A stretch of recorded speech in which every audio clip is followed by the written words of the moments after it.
Here's my version of exploring the question, is the Volvo 240 a good buy? First of all, congratulations on having good taste. And I'll give you 5 reasons why yes. I'll give you some tips on how to talk to the sellers or how to understand what they're trying to tell you or not telling you, as well as a long list of things to look for a buyer's guide for the Volvo 240. Now, if you're anything like me and you really want a car, you don't need reasons. You just follow your heart and you arm yourself with knowledge. Welcome to the brick lifestyle. 5 reasons to buy, or 5 answers to why a Volvo 240. Number 1, it's so obvious. Safety. They love these things in movies. If it's good enough to keep insured actors safe and the insurance company's happy, it's good enough to keep you safe. Will it still work? It is probably the safest thing on the road. They were doing rollover and crash protection and innovation and all of those years before anybody else. That is a constant trend in Volvo's mantra as a company. Reason number 2, reliability. A earlier version of the engine that is in the Volvo 240 is the Guinness Book of World Records 3 million mile engine. And these ones here have really no trouble getting to the moon and back. It is not uncommon to see one of these cars with over 200, 300,000 miles. I mean, they have been tried and true globally. There are many survivors in huge numbers in the almost 20 years of production. Low mileage, to me, is literally anything under 200,000 miles. They're simple, they're forgiving, and they're very tolerant of abuse. But I have to emphasize that is with maintenance. I mean, it's not like other European cars bad. There's a reason why Volvo outlasted its Swedish sister, Saab. There's a reason why they're outlasting BMWs, Mercedes especially. But it's just, you can only abuse something so long. But it seems like if you were to do maintenance side by side with Volvo and any other company, just really meticulous maintenance, the Volvo can handle it better. So those reasons, safety and reliability, lead us to number 3, which is this is an appreciating asset. Everybody loves a 240, especially the wagons. You'll get asked to sell it all the time, I'm sure. And it may not be interesting to a lot of non-car people, but there are always exceptions to that. This car first turned my head when I saw a wagon, a turbo wagon, just drive by the university and a little blow-off valve scooted. It's 10 years later and I'm down this rabbit hole, but I love it. They're just great. The people are great. The cars are great. And I really think that this is the car that started the phrase, they just don't make them like they used to. Reason number 4, probably my personal favorite, the best turning radius. That's all I got to say. Reason number 5, it's rear-wheel drive, it's lightweight, it's compact, and it has loads of utility and potential. I've put engines in the back seat. I've put engines in the trunk. You want a manual transmission? You want a turbo? You want quad squares or quad round headlights? The sky is the limit. That's a phrase I'm going to be using at least 2 more times because if you get one of these airborne, it'll probably handle it better than most cars. 1975 to 1993, that is a long span for a single model production car that has largely remained unchanged. Engines have ranged from the B20 carbureted car in the very first year to the 2.1 liter turbo models and all the way up to one of the best 4-cylinder evolutions, the 2.3 liter B230, which was also turbocharged in some of the other models in the late 80s and into the 90s. So again, swap to your heart's content, or you could even just put a V8 in there. I mean, you got the space. Now, when it comes to buying one, sellers are the worst. Arm yourself with knowledge and learn some of these helpful translations. When a seller says, once it's warmed up, the transmission will shift better, the engine runs better, that's true to an extent, but don't let it be an excuse for a poorly maintained injection and ignition system or transmission service neglect. Early cars do suffer more from this. Some of the earlier ignition systems, the LH 2.0, LH 1.0, they had some issues, a lot of wiring connectivity. Even before that, with some of the early Bosch D-Jetronic cars, transmission shifting should be smooth. Everything should be just like a normal car. You don't expect too much out of a utility vehicle, which is kind of what Volvos are. They're very much compared to tractors or tanks. But it shouldn't be harsh to run. It shouldn't be harsh to shift. It should idle smoothly all the way up and all the way down. When a seller says it won't pass smog or it needs cats, this is not a very common phrase because an intact exhaust and emission system on a properly tuned car will have surprisingly low numbers when you're doing an emissions test. I was told when we were looking at a 244 that it needed a catalytic converter. because it wasn't on there, and it was on there. It's just that the guy was being kind of lazy. He worked at a smog station and he was trying to tell me he doesn't have a cat. All right, buddy. Sellers are often keeping things from us, and I can't blame them, but it is hard to find somebody who's just completely honest, and the ones who are more honest, they tend to be chatty, so it's, meet somewhere in the middle. When a seller says it has a small leak, that means big leak, and the big leak is probably run dry, so there's no oil left in whatever's leaking, so like the power steering systems, for example. If sellers say phrases like, I'm not really sure, or I don't know, that really means they don't want to tell you. In some cases, they really don't know, but more often than not, assume that the answer is something that might hurt their value of this car, because they know the prices are going up, and they kind of want to just have that ignorance is bliss, plausible deniability. When they say, I don't know the mileage, that's a common phrase. Odometers do break often on these, so try to find out at least what year the odometer broke, and that might give you some idea of how long it's been. If the seller says, needs nothing, this is a phrase that is never true. When we picked up a 245 recently, he said it needs nothing. On the drive home, the fan clutch failed. It overheated. Could he have known that? Not really, but this is just a phrase that is not going to be true for long, so don't listen to it. If they say, don't worry about the timing belt, it's non-interference, that just means they're maintenance lazy. Yes, it's non-interference, that's really great. You can't just slap a belt on. It's quite a bit of effort to get one on there. I've had one fail on me while driving from a front main seal that just leaked and soaked the belt through, and yeah, it broke, and I just put a belt on that night, but it was still a couple hours of work and a little bit of an inconvenience. Best to do it in the convenience of a day where you can spend the time working on this car and take care of the necessary maintenance. Don't be maintenance lazy. If a seller says it has its quirks, everything's great, but that's a direct quote from what we were told for the red 240. This really means that they didn't want to fix the dirty switches that are the reason why the windows don't work, or out of adjustment door locks, or frayed wiring on some of the connections. In other words, they didn't stay up on the non-regular maintenance.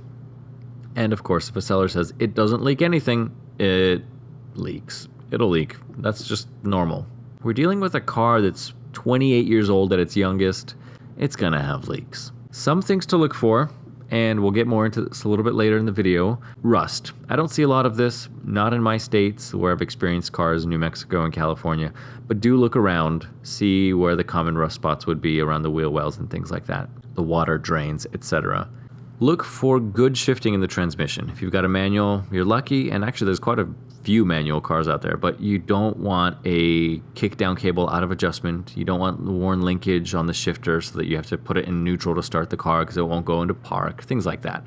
You want to have a pretty solid transmission.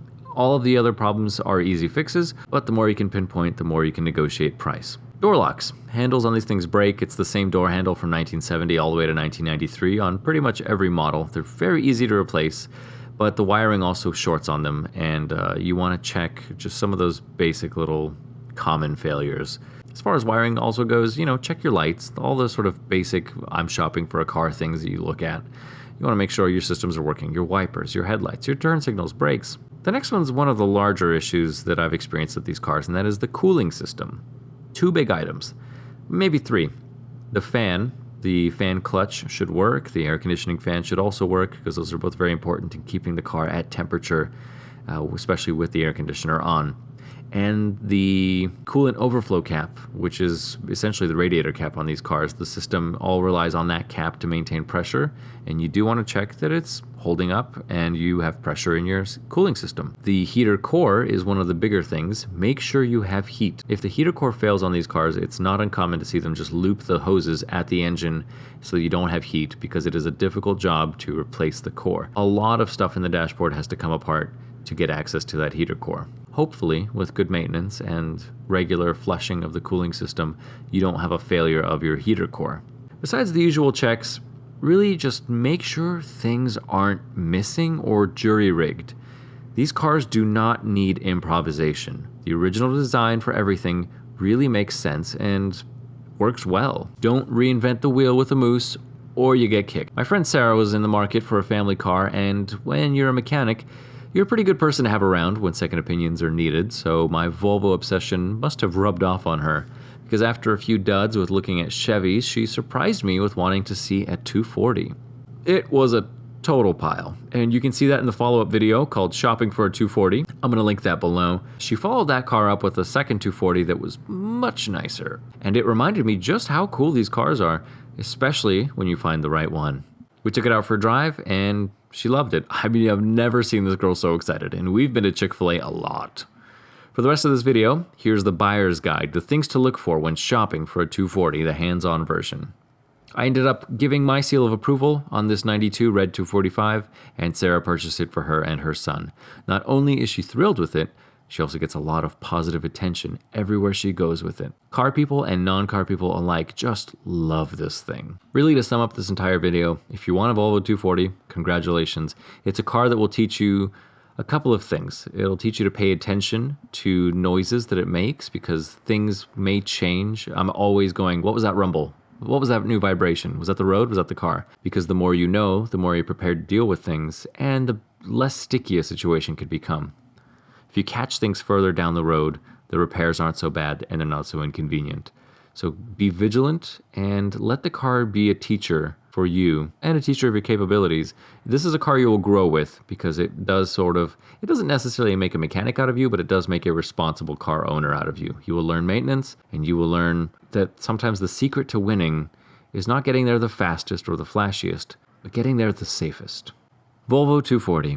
It's boxy, but it's good. In the past few years, Volvo 240s have gone up considerably in price. They're tried and true. They're really good cars. And, it's poking out right here. You can see right behind me is a 1992 245. And this is now a week into ownership by Sarah here, who picked up the car last weekend. And we actually went up together to San Jose to get a 164 for a friend of ours as a gift. But that's another video for another time. And the 240, in this video, I'm going to explore some of the considerations for if this is a good car for families, and if this is a good car for people who want it as a first car, and for those who are mechanically inclined but perhaps not terribly experienced, but have had some trauma with General Motors in the past and have an affinity for the boxy goodness that is old Volvos. So, and perhaps maybe even for Sarah. So we're going to just do a quick overview of the car, and we're actually working on washing and waxing it today. But for now, I want to discuss some of the considerations to make if you want to put your kids in here, if you want to have something as a daily driver, and just how reliable or how dependable can these be. Some of the common issues, things like that. Not really a buyer's guide. It's not going to be that thorough, but hopefully you get some more information here. Yeah, so in here we've got your standard B230F engine, non-turbo. This is a year before the squirter blocks came out. And, yeah, I should explain that. They had oil squirters at the bottom of the pistons to kind of increase the longevity of the cylinder walls. That's a cool thing to have, but I think only the 93s got those. And up. Common things. I'll show this in the purchase video, but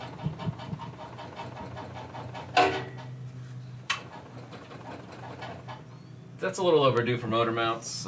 That's a real common one. Just cranking the engine, you can check. You don't need to shake it, but I shouldn't be able to shake it like that at all. Another issue, common issue, strut mount tops do wear out. The shock absorbers on this car, well, she's a boat. So don't expect much in terms of suspension performance, but this will be another thing that adds to the wear and tear. If you're under here, check your bushings for your bracketry. This is the power steering pump. It doesn't have a big issue. The larger issue is with all the air compressors for the air conditioning system. Another issue we're having at the moment is the fan for the air conditioning system has not been connected, so for whatever reason it's unplugged or rerouted wiring. I have to investigate that because we want to have a good working cooling fan. I'll pull the grill off here. A lot of times these clips will be missing. This is definitely becoming a buyer's guide. Take a look in here. You know, here's the fan. It's got bushings on it that is going to mount. So, you know, if you've got air conditioning, if you live in a hot climate, which is any of the lower half of the country and parts of the north, you do want it all plugged in and working. This is the horn wiring, and it's disconnected, and I wonder if that means that there's a short in the steering wheel, and that's why the horn's not working. Here is the fan wiring, but here's some additional mystery wiring, the same kind of terminals.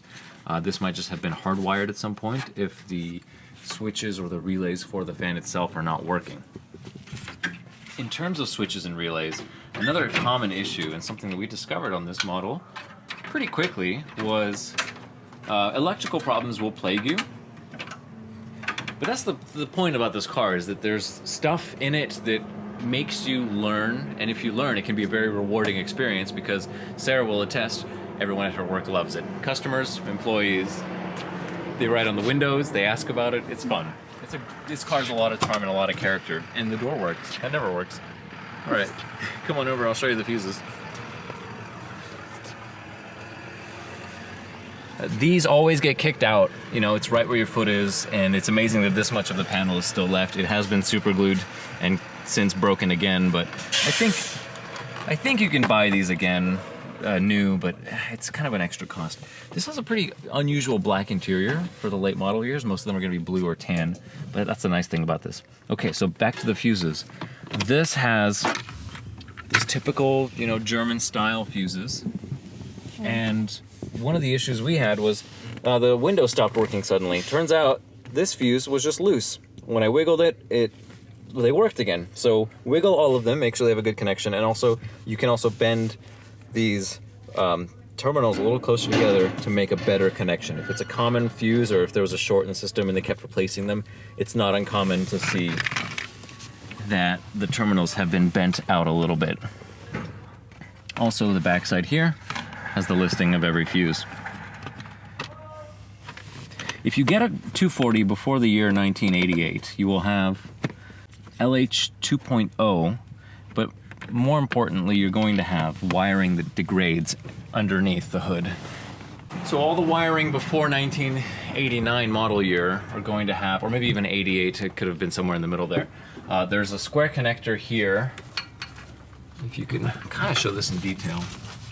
This square connector, which is actually still bracketed to the firewall, and that's really nice, it's impressive.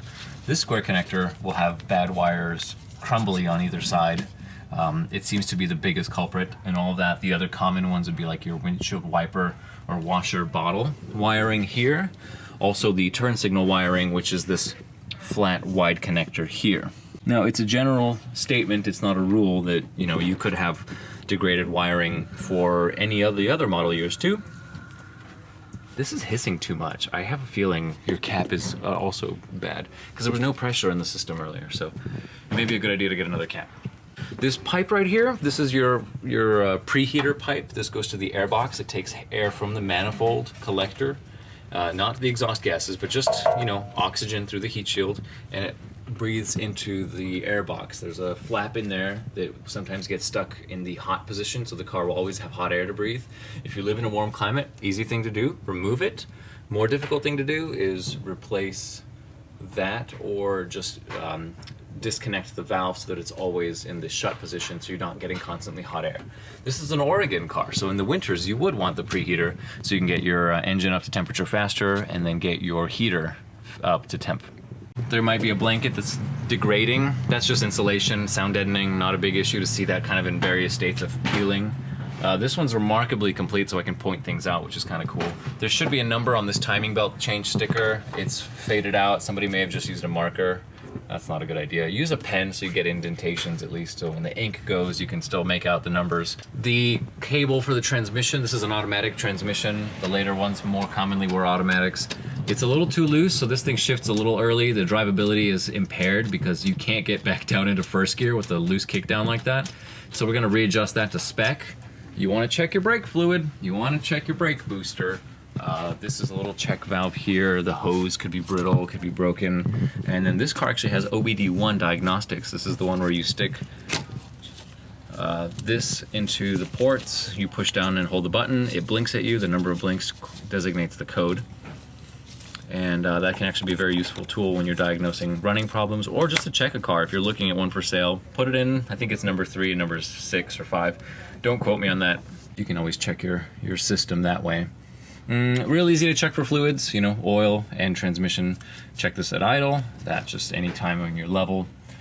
Some of the plastics will be very brittle here. It looks like the car's well preserved, so I don't think this has been replaced, but you can replace or should replace these. The bellows will rip out, and no relation.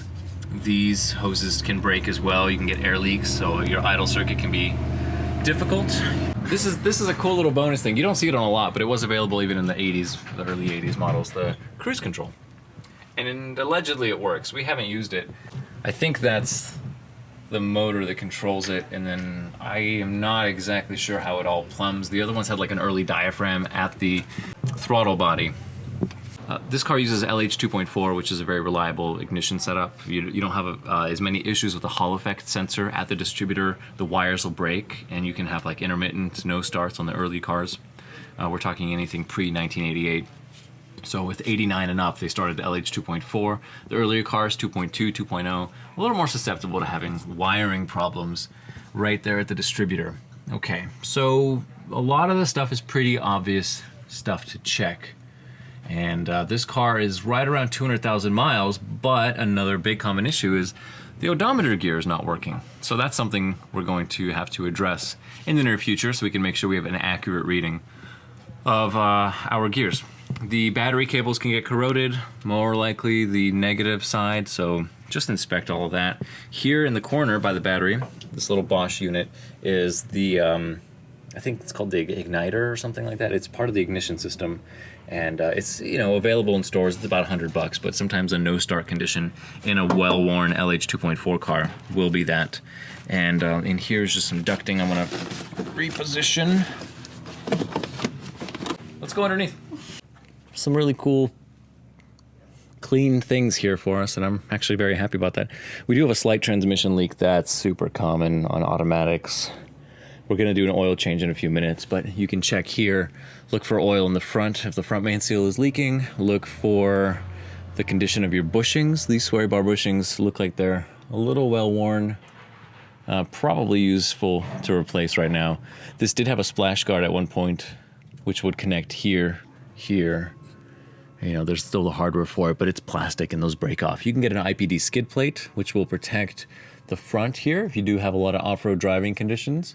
You can also get additional protection plates and all that stuff. The sky's the limit with these cars, except for when you're lifting them. There's really not much you can do there. But yeah, this is a very clean example under here, which is one of the reasons why, as I was brought along to check it out, I gave it my seal of approval. Check your tie rod ends, lift up the front, see if the wheel bearings have any play, jack up the car, very convenient jacking point right in the center, and then you can wiggle each tire left to right to check your tie rod ends. You can wiggle it up and down to check your wheel bearings. This had brand new tires on it as well, and it's a comfy ride. It's got, a lot of sway. The sway bar is original size. You can see the IPD upgrade is a very common one. It's getting that larger, like 25 or 26 millimeter bar will really make a difference in terms of handling and the roll and the sway of the car. Yeah, there's no way this is original. It's just too nice.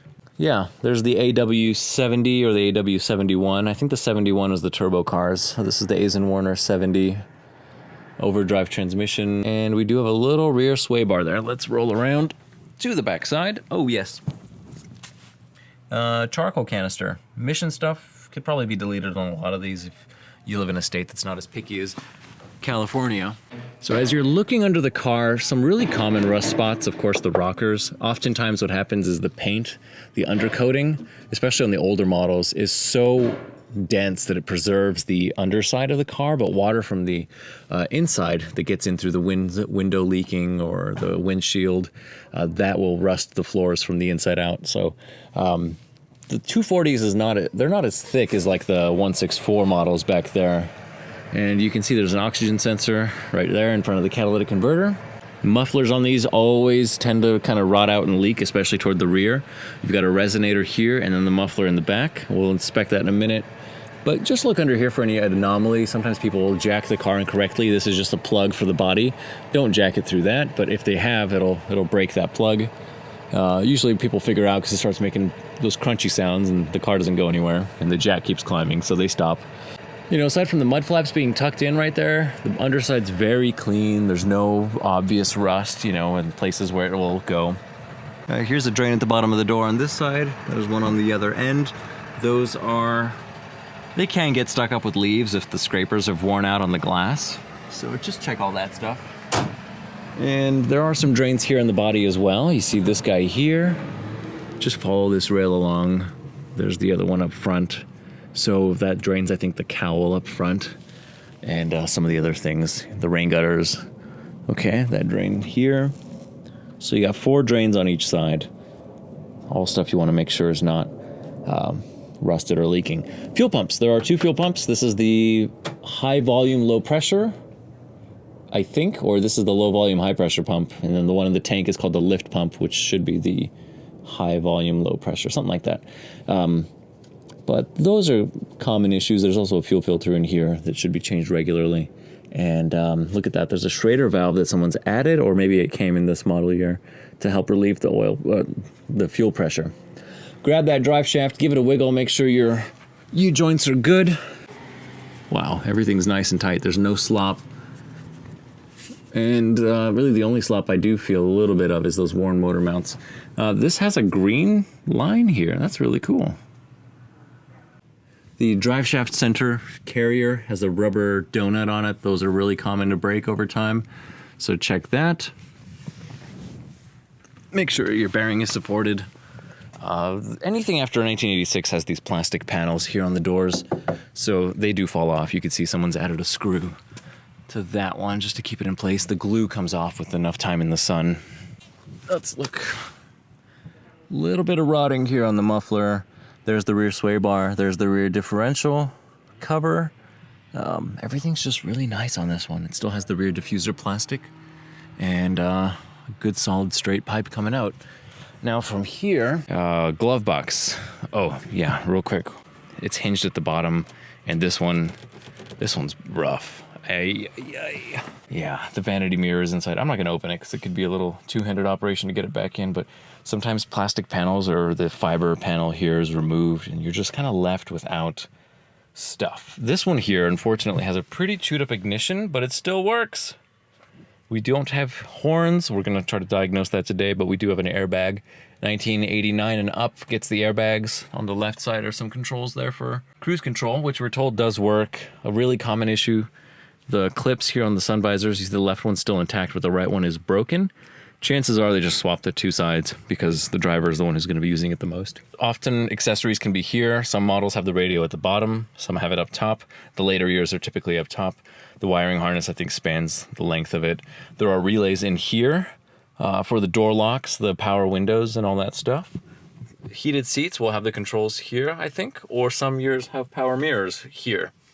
And we've got all of our switches there on the door. Looks like the switch panel is still coming up a little bit from when we pried it out, but don't mix up the wiring if you do get the switch out. I have some videos on fixing the switch inside. It does get really dirty, so some of your windows won't work. And I think everything goes through the master switch.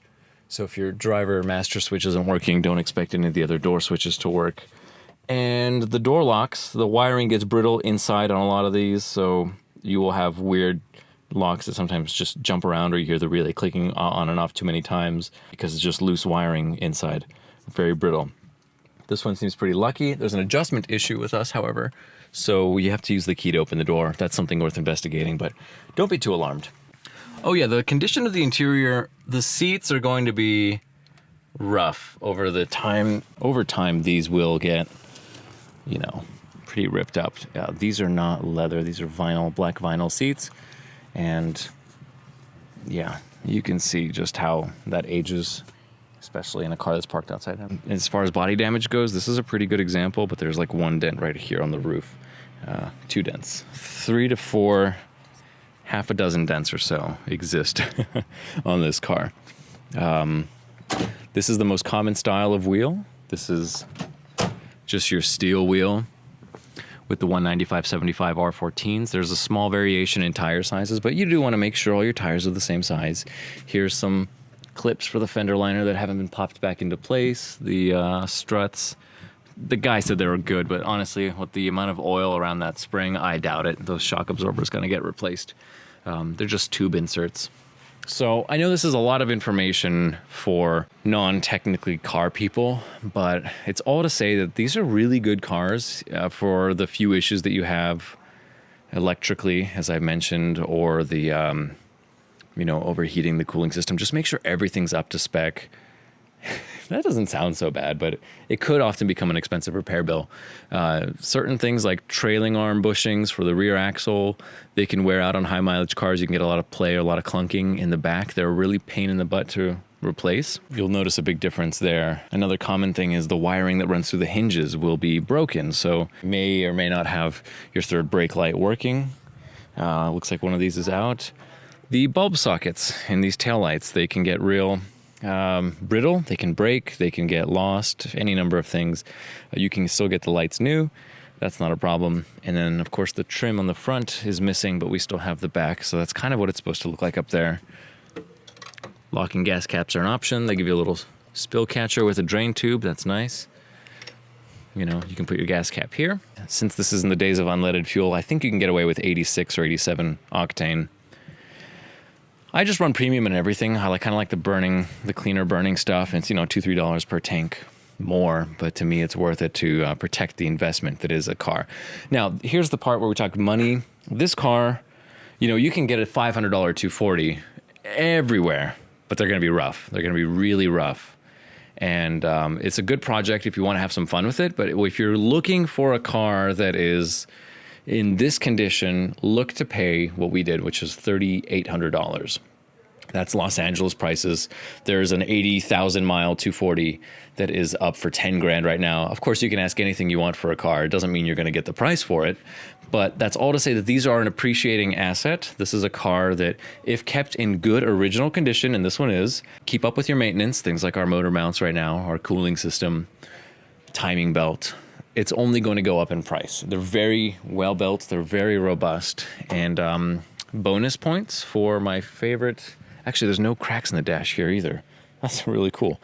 I think this might have the newer style dash that has the more thicker foam than the sort of brittle plastic of the earlier models. But I'm not sure. It could just be it's better preserved. There is actually one small crack right there. But this is my favorite part here. Kind of like these three diamond edges coming together without any sort of junction plate. Like on the back here, there is this, I think, to hide the seams. But they don't have that. They don't need that on the front, and I really dig that. You can get a lot of these parts. You can pretty much get any part, I think, for these cars available new. But that's, through online vendors. In town, most of the stuff should be here. Wheel bearings, fan clutch, the timing belt kit, maybe even the motor mounts. Of course, brakes and suspension stuff is available everywhere. Headliner on these is vinyl. It's not a fabric. It's not going to be brittle, but it is on the wagons. It is stretched. On the others, it is a wrap. So you can see a little bit of the vinyls kind of scraping there where people have put in wide loads in the back. And here's that wiring that I mentioned. You see how the insulation is the first thing to break, but this should be intact for many more years. Storage is, sky's the limit. You haven't been in the back yet, but I won't make you lay down for the video, but you could sleep in these things very comfortably. Spare tire hides very nicely in the back here, which gives you all of this space for goodies, roadside bits, spare parts. Looks like we got tire chains and some oils. So, yeah, typical Oregon car. So we have the cash, and the value of the 240 has really kind of gone up because they're just popular. And while you can still find your run-of-the-mill $200 240, that's going to be a car that needs a whole bunch of work. But this thing is so meticulously maintained, and the underside looks so good. We're paying premium. But only the best for the family. Ew.